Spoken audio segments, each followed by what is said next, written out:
news, good news. We have a news conference now from Mr. Ford and his SS men.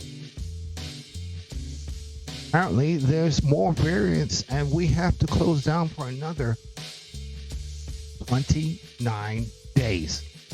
You see, the first time they closed down, that didn't work. The second time they closed down, that didn't work. The third time they closed down, that didn't work.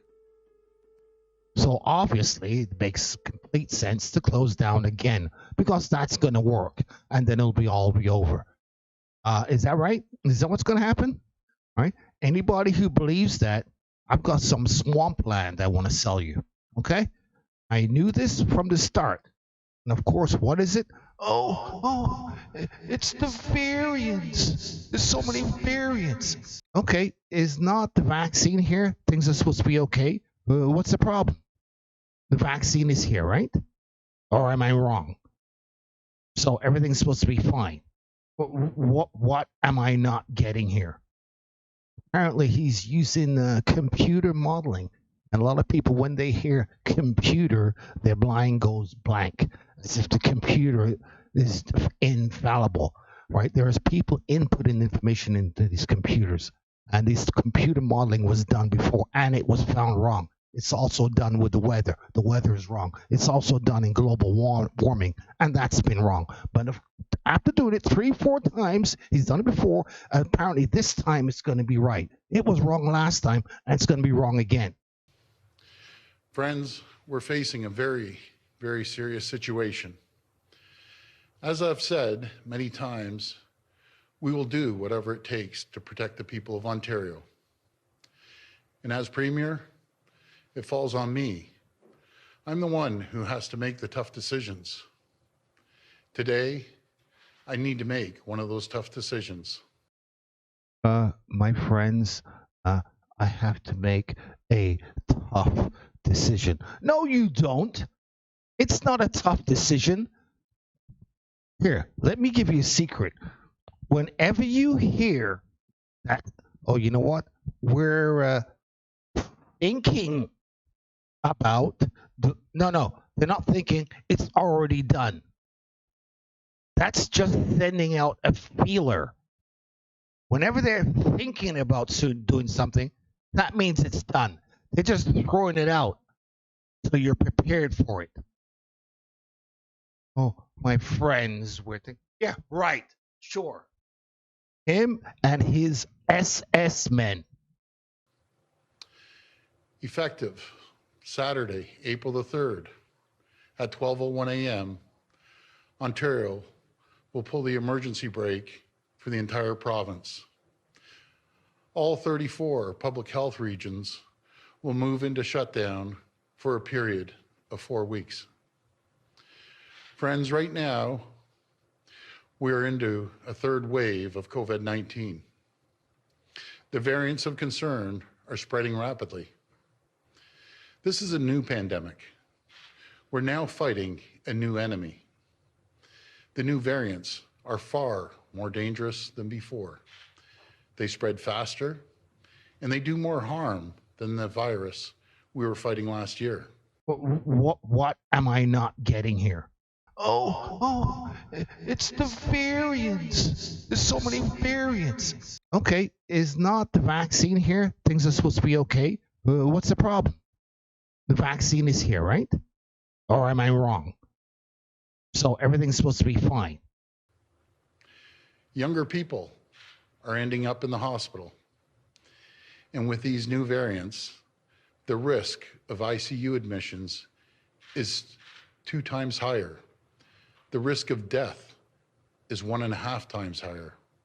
And today, we have 2,557 confirmed new cases of COVID-19 in the province. Here we go again with this cases. When you got time, look up this PCR test, first of all. Secondly, cases don't mean death. Cases don't mean you get thrown into the hospital. Most people who have it have mild symptoms. Most. And I don't mean like 50%. I mean like more than 50%. So he thought, oh, there's so many cases. Cases do not mean death. Cases do not mean you get rushed over to the hospital. Okay? So him citing cases as if these people are being rushed off and, we've got to shut everything down because of cases is a ridiculous concept.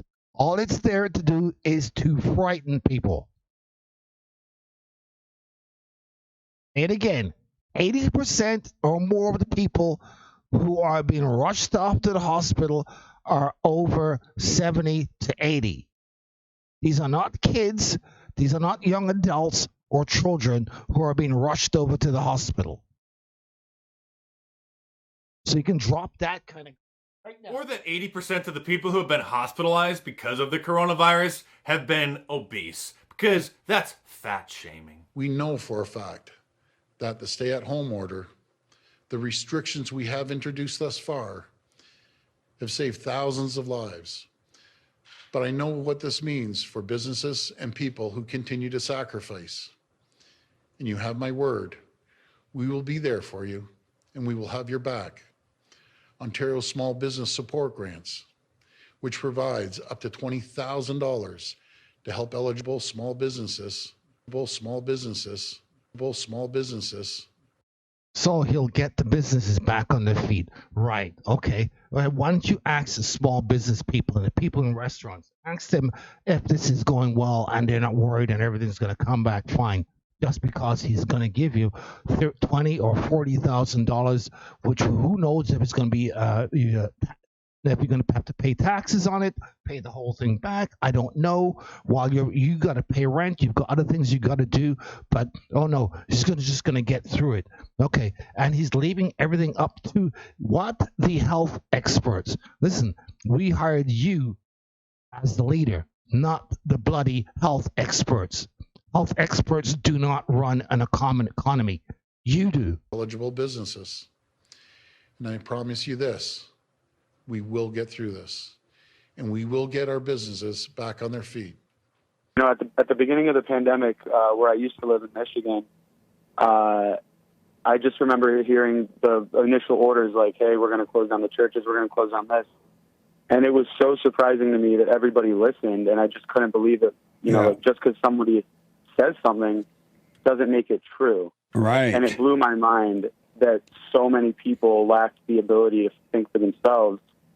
And I wonder, is that because people are low IQ and they're just stupid, or is it because people don't have Christ and they don't have God in their life?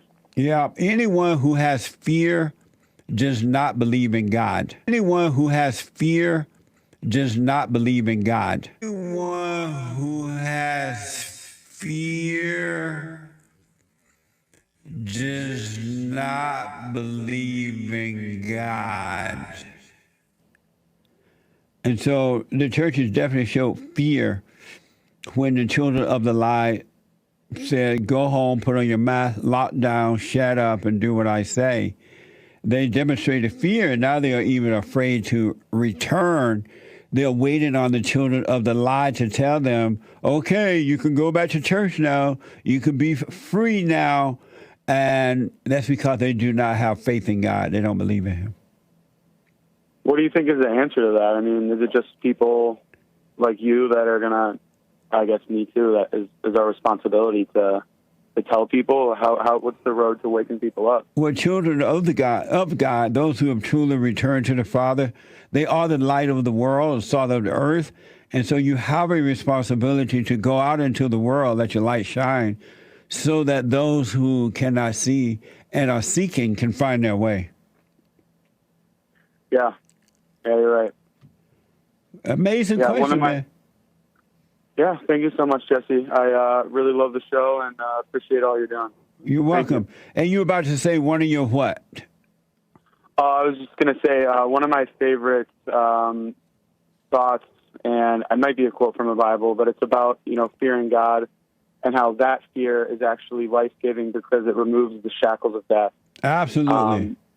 And my noni, she said at the beginning, she kept going out during the pandemic. She's 80 years old, kind of a crazy old woman, but she said, I'm going to live my life the way that God wanted me to live, and if he takes me up to him, then that's just my time. And people are so scared of death, like you said, Yeah. that it causes them to not live their life. But when people used to say, I don't hear it too much anymore, when someone died, they're in a better place, they actually meant it, because this life that we're living right now is just a transitionary period.